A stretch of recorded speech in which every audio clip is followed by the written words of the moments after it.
Nagmistulang bahaghari ang mga kalsada sa Maynila para sa Manila Summer Pride 2026. Silipin natin ang mga kaganapan sa Agenda Weekend Report ni Ryan Reloban ng Abante.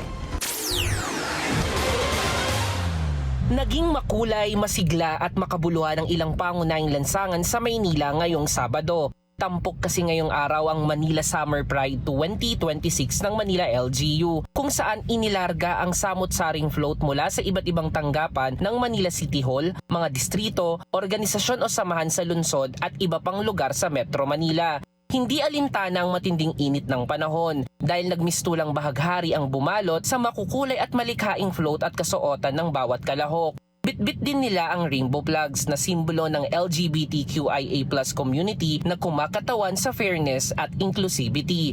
Isa na nga sa dumayo na mula pa sa Parañaque City si Janet Henolos na may 5 anak.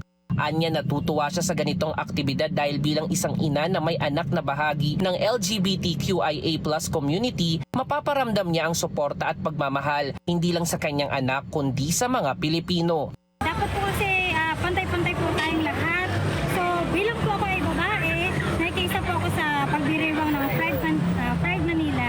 So pinapakita ko po yung pagmamahal ko sa ating kapwa Pilipino. Alas 4 ng hapon nang simula ng parada. Nagpatuloy ang selebrasyon sa Pride Party at Coronation Night ng Queen of Bexi sa Remedios Circle sa Malate, Manila. Kikilalanin din ng Manila LGU ang Best Float, Best Delegation at Best Attire.